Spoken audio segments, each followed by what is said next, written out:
Bonjour à tous et bienvenue dans ce journal. Les titres. Explosion du dépôt d'hydrocarbures de Corentin, la cellule de crise a tenu sa première réunion ce mardi. Composée de membres du gouvernement, il était question pour elle de faire entre autres le point de la situation et évaluer l'impact des mesures prises par le gouvernement. Plus de détails dans ce journal. Et depuis la décision de fermeture des stations-service, les citoyens de Conakry vivent un véritable calvaire. Ce mardi, le tronçon qui était à 2000 francs guinéens varie entre 3 à 4000 dans les taxis et 5000 francs guinéens pour les tricycles. Un constat malheureux qui dénonce les usagers. Reportage à suivre.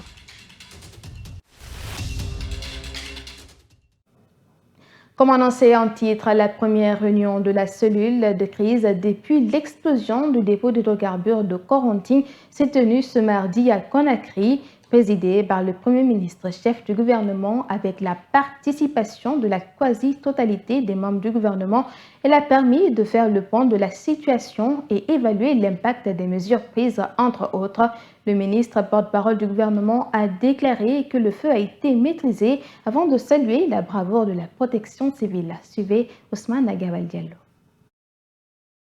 Dès les premières heures de ce sinistre qui a touché nos concitoyens, le Premier ministre a mis en place une cellule de crise sous la coordination du ministre d'État, ministre de la Sécurité et de la Protection civile. C'est ce comité de crise qui vient de se réunir, qui a connu la participation de la quasi-totalité des membres du gouvernement, d'abord pour faire le point de la situation et aussi évaluer l'impact des mesures déjà prises par le gouvernement pour atténuer la souffrance de la population, pour venir en aide à ceux qui sont victimes et coordonner aussi la distribution de l'aide en direction de ces populations-là. Et donc, c'est cette réunion qui vient d'être achevée sous la présidence du Premier ministre chef du gouvernement et avec la participation du coordinateur de cette cellule de crise.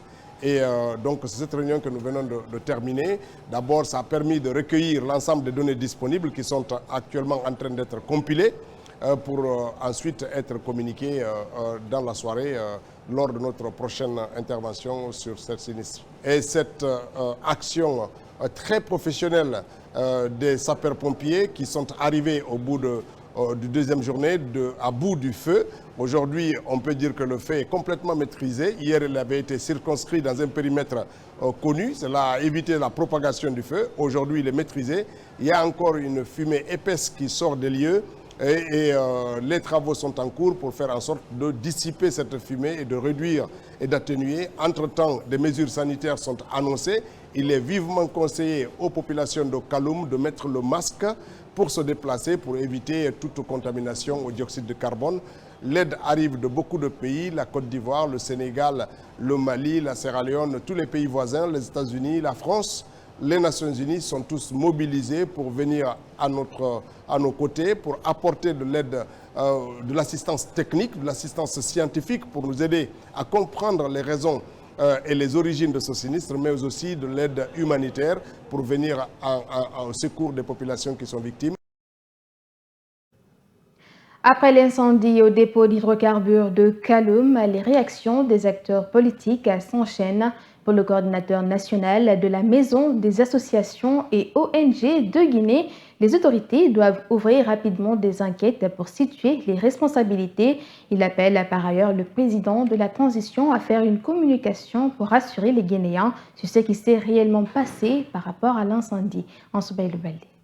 L'incendie au dépôt d'hydrocarbures de Kaloum a touché la sensibilité de plus d'un dans le pays. Vu l'ampleur de l'explosion et qui a fait de nombreux dégâts à l'alentour, chacun en ce qui le concerne fait de son mieux pour compatir à la douleur des victimes. Alpha Bayo, coordinateur national de la Maison des associations et ONG de Guinée, était allé sur les lieux pour constater les faits. Il a des recommandations envers les autorités. C'est des cas très rares que moi-même je me déplace pour aller sur le terrain, mais vu l'ampleur et les dégâts, j'étais obligé avec toute l'équipe technique de se déployer sur le terrain. Mais ce que nous avons vu en tant qu'organisation de la société civile, nous avons des vives recommandations, bien entendu, à l'endroit de l'État, les autorités. C'est de faire en sorte que le dépôt qui est là puisse être délocalisé. Vous savez, C'est très important. Et gouverner, c'est prévoir. L'autre élément de sa communication, c'est de demander l'ouverture et l'aboutissement des enquêtes pour situer les responsabilités par rapport à cette situation. Parce qu'il ne peut pas y avoir un fait sans cause. Donc, nous voulons vraiment savoir. Et l'État a dit qu'une enquête est ouverte, mais nous voulons que l'enquête aboutisse et qu'on puisse situer les responsabilités. Alpha Bayo invite le président de la transition à faire une communication dans cette situation difficile pour les populations de Kaloum. Aujourd'hui, même si c'est un président de la transition, mais c'est le père de la nation aujourd'hui, n'est-ce pas? Il doit communiquer, il doit vraiment faire une communication responsable et à temps aussi. Oui, et aller sur le terrain, toucher du doigt à la réalité et mesurer l'ampleur de la situation. À l'image de la Maison des associations et ONG de Guinée, plusieurs autres acteurs sociopolitiques ont fait des déclarations pour compatir à la douleur des citoyens de Kaloum. Une question dans ce journal, les risques d'un incendie étaient-ils à craindre au niveau du dépôt d'hydrocarbures de Corentyne? Nous vous proposons dans ce journal un de nos reportages réalisés par Mariam Boibari en juillet 2023. Regardez. Tombo, l'un des quartiers surpeuplés de la commune de Kaloum, est aujourd'hui confronté à un danger permanent. Et pour cause, ces trentaines de camions-citernes inflammables qui stationnent chaque jour devant le dépôt de carburant situé dans le quartier. Un danger qui crée la psychose chez les habitants de cette localité. Pour Ibrahima Suri Kamara, ils ont été sauvés de justesse d'une catastrophe la semaine dernière. Même pas semaine. Il n'y a même pas une semaine, Kaloum a failli être brûlé. Le feu a pris le poteau électrique qui se trouve là-bas. Et à côté se trouvait une citerne remplie de carburant. Et si le feu avait atteint le camion là, c'est tout Kaloum qui allait être brûlé. C'est un grand danger pour tous les Guinéens. Ces zones habitées où la promiscuité est sans appel est aussi confrontée à un autre danger lié à ces camions-citernes. Nous en avons marre de ces citernes. Ces camions peuvent perdre le contrôle et rentrer dans nos maisons. Ils ont même une fois heurté notre mosquée, alors qu'il y avait des gens qui priaient à l'intérieur. C'est Dieu seulement qui nous a sauvés ce jour-là. Délocaliser ces dépôts de carburant dans des zones inhabitées, c'est le souhait des conducteurs de ces engins, conscients du danger auquel les habitants de ce quartier sont exposés.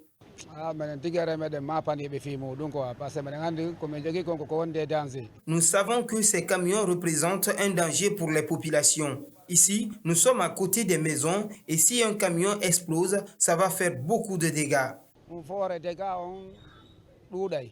En plus du dépôt de carburant où viennent se ravitailler ces camions-citernes, le quartier cohabite aussi avec la plus grande centrale thermique du pays, ce qui vient aggraver les risques d'une catastrophe énergétique, selon de nombreux observateurs. Depuis la fermeture des stations-service par le gouvernement suite à l'explosion du dépôt central de Kaloum, les citoyens ont du mal à se déplacer. En dépit de la rareté des moyens de transport, le prix par tronçon a considérablement augmenté. À Conakry, le tronçon dans les taxis varie entre 3 et 4 000 francs guinéens et 5 000 francs guinéens pour les tricycles, une situation qui empêche la mobilité de nombreux citoyens vivant en dehors de Kaloum. Ibrahim Alassane Kamara.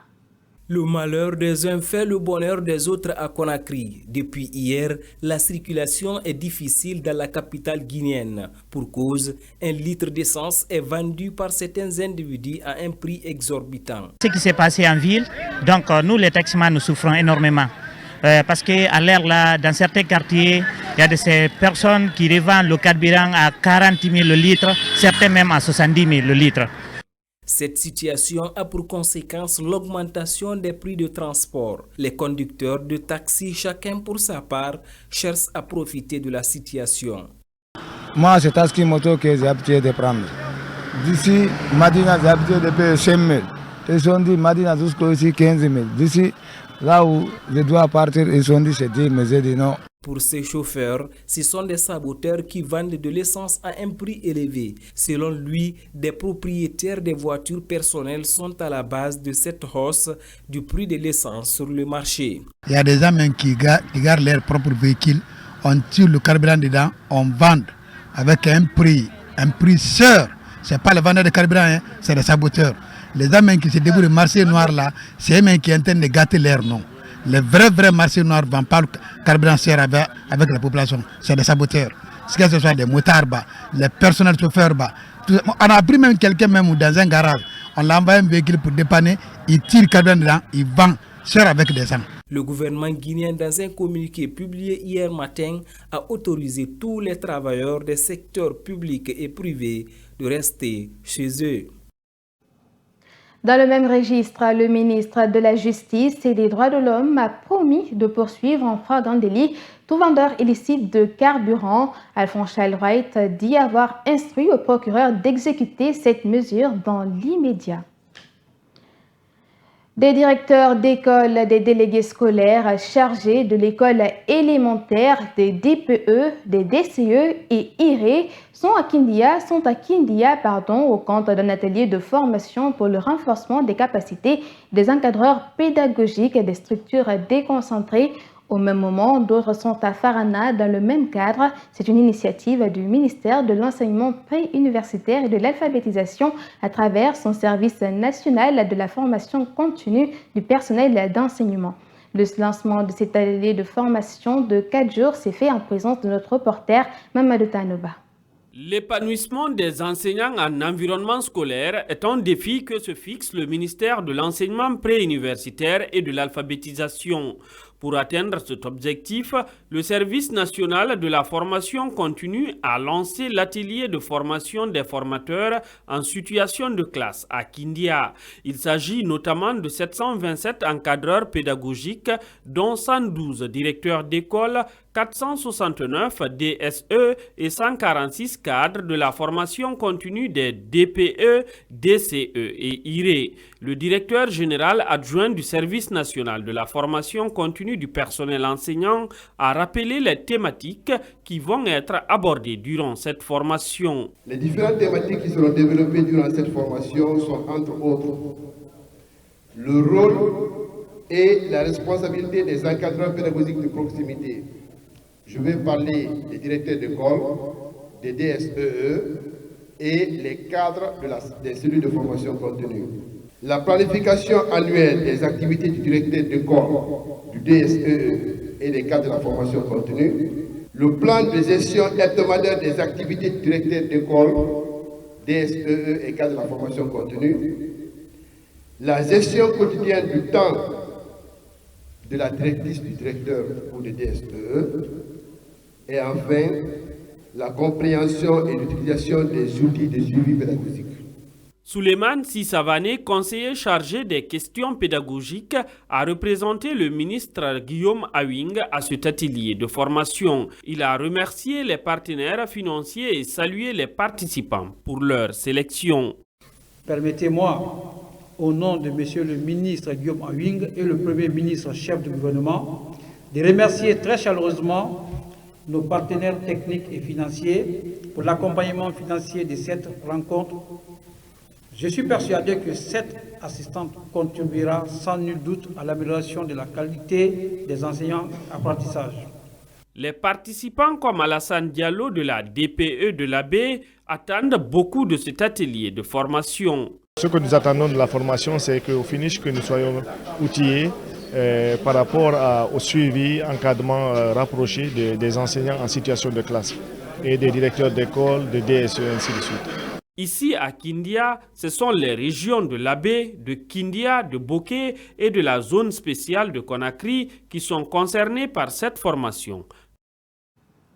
C'est la fin de ce journal. Merci de votre attention. Passez une agréable journée en compagnie de nos programmes. Au revoir.